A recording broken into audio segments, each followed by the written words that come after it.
ओम शांति। आज 6 मार्च 2023 की साकार मुरली।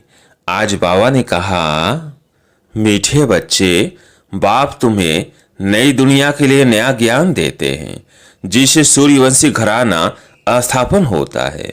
उस घराने के तुम अभी मालिक बन रहे हो। प्रश्न, किस बात का निश्चय पक्का हो तो वर्षे के अधिकारी सहज बन सकते हैं? उत्तर है, पहले पहले यह निश्चय हो जाए कि बेहद का वही बाबा स्वर्ग बनाने आया है। धंधा दौरी करते यह याद रहे कि हम उस बाबा के बच्चे हैं। हम स्वर्ग के मालिक बनेंगे तो अपार खुशी रहेगी और सहज ही वर्षे के अधिकारी बन जाएंगे। पक्के निश्चय वाले को अपार खुशी का पारा चढ़ा रहता है। अगर खुशी नहीं होती तो समझना चाहिए कि मुझे पाए पैसे का भी निश्चय नहीं है।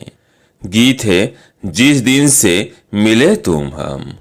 ओम शांति। यह महिमा किसकी हुई? परम पिता परमात्मा की। उनको कहा ही जाता है परम धाम में रहने वाला परम प्रिय परम पिता परमात्मा। तुम हो अनुभवी बच्चे जिनको परम पिता परमात्मा ने अपना बनाया है और तुम बच्चों ने फिर परम पिता परमात्मा को अपना बनाया है। परम अर्थात परे ते परे। अब आत्मा को बुद्धि में आता है कि हम आत्मा वास्तव में परम धाम में परम पिता परमात्मा के पास रहने वाली है। दुनिया में और किसको यह नॉलेज नहीं है। वह तो अपने कोई परमात्मा का रूप समझ लेते हैं तो कोई नॉलेज ही नहीं रही। वह परम पिता परमात्मा जब आकर मिलते हैं तो नई बातें सुनाते हैं नई दुनिया के लिए। नई दुनिया में है नया दिन, नई रातें। पुरानी दुनिया में है पुराने दिन, पुरानी रातें और बहुत दुख है अनेक प्रकार के। मेजॉरिटी दुखी है। रात को काम कटारी चलाते, दिन में भी पाप करते रहते। नई दुनिया में सदैव सुख ही सुख रहता है। यह तो जरूर बुद्धि में रहेगा। नई दुनिया में सूर्यवंशी लक्ष्मी नारायण की राजधानी है। ऐसे नहीं कहा जाता कि प्रिंस प्रिंसेस की राजधानी है। राजा रानी की राजधानी कहा जाता है। बरोबर सतयुग में श्री लक्ष्मी नारायण का घराना है। स्वर्ग होने कारण बहुत सुख है। उस सुख के लिए तुम पुरुषार्थ करते हो। वह है पावन राजधानी। बाप तुमको उस नई दुनिया का मालिक बनाते हैं। उस समय विश्व में और कोई घराना व धर्म नहीं होता है। जब कोई को समझाते हो तो फिर लिखाओ कि हाँ, ये यथार्थ बात है। घड़ी घड़ी रिवाज कराने से निश्चय होगा। नई पावन दुनिया में बरोबर यथा राजा रानी तथा प्रजा पावन ही होते हैं, सदा सुखी रहते हैं। अब तो सदा दुखी हैं। संगम पर भेंट की जाती है। कलयुग अंत में क्या है और सतयुग आदि में क्या होगा। आज क्या है, कल क्या होगा। अब बेहद की रात पूरी होती है, फिर कल दिन में राज्य करेंगे। आज पति दुनिया है, कल पावन दुनिया होगी। साधु संत आदि सब गाते हैं, पति तो पावन सीताराम। जब देखो ऐसा गाते हैं तो उनसे पूछना चाहिए, आप पति तो पावन किसको समझ याद करते हो? पतित कौन है? पावन करने वाला कौन है? पति दुनिया और पावन दुनिया कैसे है? जरूर पतितों को पावन बनाने वाला आएगा तो पावन बनाकर पावन दुनिया में ही ले जाएगा। कलयुग अंत को पति दुनिया, सतयुग आदि को पावन दुनिया कहा जाता है। उसको ही सब याद करते हैं। पावन दुनिया है ही स्वर्ग, तो जरूर स्वर्ग स्थापन करने वाला निराकार परम पिता परमात्मा ही है। पावन दुनिया स्वर्ग का रचयिता है ही परम पिता परमात्मा। नर के रचयिता यानी रावण की महिमा नहीं होती है, उसको जलाते रहते हैं। मनुष्य जानते नहीं है, नाम रख दिया है रावण। इन जैसा मनुष्य कोई हो न सके। मनुष्य तो पुनर्जन्म लेते हैं, नाम रूप बदलते जाते हैं। रावण का नाम रूप कभी बदलता नहीं है। यह 10 शीशी चलते आते हैं, दिन प्रतिदिन फुट आधा लंबा ही बनाते जाते, क्योंकि रावण अब बड़ा होता जाता है, तो प्रधान हो गया है और उनको जलाते ही आते हैं। अभी तुम समझते हो पतित कौन बनाता है? इन 5 विकारों को ही रावण कहा जाता है। यही दुख देते हैं, पतित बनाते हैं। 3 विकारों को छोड़ना चाहिए ना। साधु संत आदि बोध करके ये विकार ही दान में लेते हैं। कहते हैं अच्छा झूठ बोलना हमको दे दो। अक्सर करके काम विकार के लिए कहते हैं कि मास में 1-2 बार जाओ, परंतु यहाँ तो 5 विकारों की बात है। सिर्फ एक चोर को पकड़ेंगे तो फिर दूसरे चोर चोरी करने लग पड़ेंगे। तो यह कोई को भी समझाना बहुत सहज है। पतित आत्मा महान आत्मा कहा जाता है। पतित परमात्मा महान परमात्मा नहीं कहेंगे तो पावन कौन बनाएगा? जरूर भगवान के लिए इशारा करेंगे, ऊपर नजर जाएंगी। भला वो कब आएंगे? उनका नाम क्या है? भारत में शिव जयंती तो प्रसिद्ध है, उनका नाम ही शिव है और कोई नाम नहीं देते। बुद्धि में लिंगाकार ही आएगा। सोमनाथ कहेंगे तो भी बुद्धि में लिंग आएगा। अभी तुम्हारी आत्मा जानती है परमात्मा भी हमारे जैसा ही स्टार है। यह जो सितारे हैं उनको नक्षत्र देवता भी कहते हैं। नक्षत्र भगवान नहीं, तुम नक्षत्र सितारे हो, तुमको भगवान नहीं कहेंगे। तो परमात्मा है बिंदु। परंतु पूजा कैसे करें? तो भक्ति मार्ग वालों ने लिंग रूप बना दिया है। इतनी बड़ी चीज है नहीं। आत्मा तो छोटी बड़ी होती नहीं, तो उनको बड़ा बनाना भी रॉन्ग हो जाता है। कोई मनुष्य को परमात्मा का यथार्थ ज्ञान है नहीं। यह बड़ी महीन बातें हैं। कहते हैं एकदम बिंदी है, उनको याद कैसे करें? अरे आत्मा को अपने बाप को याद करना तो बहुत सहज है। सिर्फ बाप की महिमा न्यारी है। आत्मा तो एक जैसी ही है। आत्मा में ही अच्छे व बुरे ऊंच नीच के संस्कार है। आत्मा में ही नॉलेज है। आत्मा कितनी छोटी है। मनुष्य गरीब अथवा साहूकार बनते हैं, वह भी आत्मा के संस्कार अनुसार। अभी तुम बच्चों की बुद्धि में यह सारा ज्ञान है। मनुष्य परमात्मा को नहीं जानते, इस कारण आत्मा का भी ज्ञान नहीं है। उल्टा ईश्वर को सर्वव्यापी समझ लिया है। आत्मा ही ये सारा धारण करती है।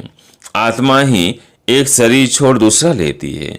संस्कारों अनुसार ये आत्मा बात करती है। मनुष्य अपने को मनुष्य समझ बात करते हैं।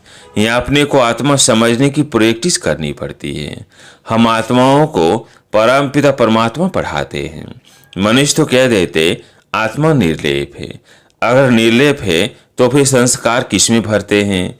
बहुत मूंझे हुए हैं। नई दुनिया के लिए नया ज्ञान बाप को ही देना है। पुरानी दुनिया में रहने वाले मनुष्य दे नहीं सकते, तो बाप को जानना चाहिए ना।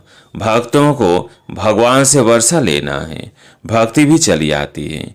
ठीकर भीतर में परमात्मा को ढूंढते रहते हैं। समझते हैं सब परमात्मा के रूप है, वास्तव में है सब भाई भाई। लक्ष्मी नारायण से लेकर जो ही मनुष्य मात्र है सब भाई भाई हैं अथवा भाई बहन हैं, क्योंकि प्रजापिता ब्रह्मा की औलाद है। अगर शिव की औलाद कहें तो निराकार आत्माएं हैं। ब्रह्मा के बच्चे बहन भाई जिस्मानी हो जाते, परंतु फिर गृहस्थ व्यवहार में आने से भाई बहन का भान भूल जाते हैं। अगर वो ज्ञान रहे तो फिर विकार में भी ना जाए। अभी फिर बाप समझाते हैं तुम विकार में ना जाओ। तुम एक बाप के बच्चे भाई बहन हो। अभी ब्रह्मा सामने बैठे हैं, तुम उनके बच्चे बीके हो। यह युक्ति है गृहस्थ व्यवहार में रहते पवित्र बनने की। जनक का भी मिसाल है ना। पहले सिर्फ एक बात का निश्चय हो जाए कि बाप आया हुआ है स्वर्ग बनाने, बस यह तीर लग जाए तो झड़ बाप का बन जाए। बाप कहते हैं तुम हमारा बन जाओ, तो हम तुमको स्वर्ग का मालिक बनाएंगे। निश्चय है कि वही बेहद का बाप है। हम वर्षा जरूर लेंगे। मन मना भव मध्याजी भव, कितनी सहज बात है। धंधाधोरी करते बुद्धि में ये स्मृति रहे कि हम बाबा के बच्चे हैं, हम स्वर्ग के मालिक बनेंगे, तो यह खुशी रहेगी। ये 84 जन्मों का चक्र है।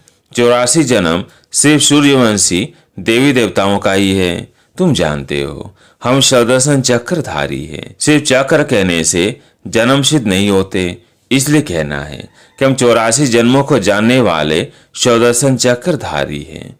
तो बाप भी याद आएगा, 5 युग भी याद आएगा।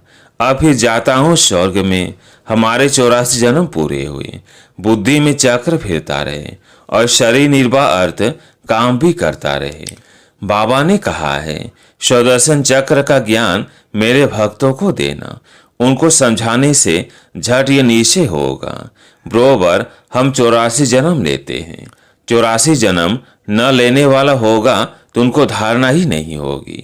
84 जन्मों का अर्थ ही है पहले पहले हम सूर्यवंशी में आएंगे।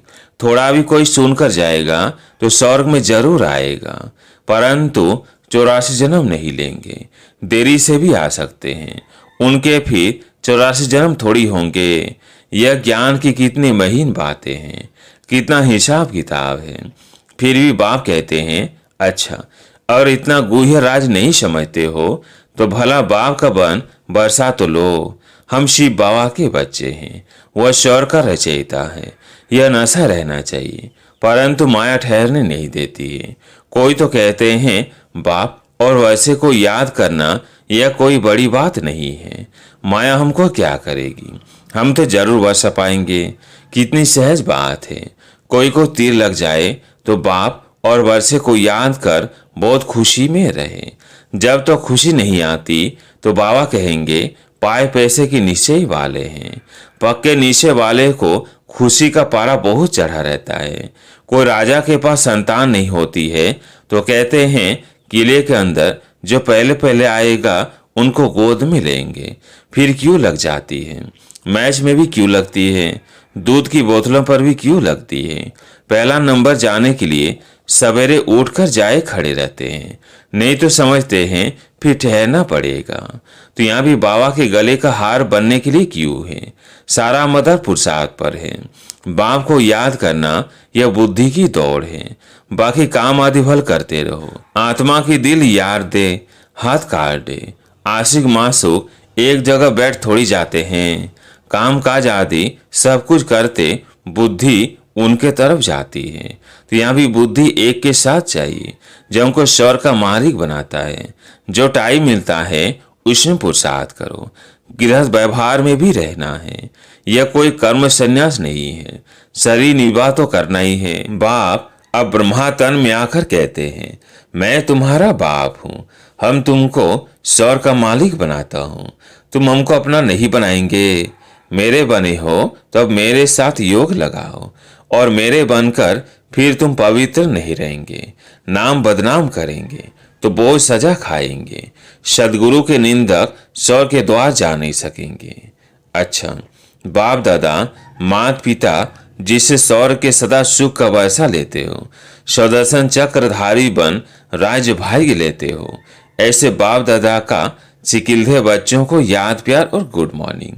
रूहानी बाप की रूहानी बच्चों को नमस्ते। धारणा के लिए मुख्य सार। पहला पॉइंट है बाप के गले का हार बनने के लिए बुद्धि की दौड़ लगानी है, याद की यात्रा में रेस करनी है। दूसरा पॉइंट है शरीर निर्वाह अर्थ कर्म करते सुदर्शन चक्र फिराना है, कभी भी सदगुरु का निंदक नहीं बनना है, नाम बदनाम करने वाला कर्म नहीं करना है। आज प्यारे मीठे बाबा का वरदान, अपने बचे हुए तन मन धन को ईश्वरीय कार्य में लगाकर जमा करने वाले सदा सहयोगी भव।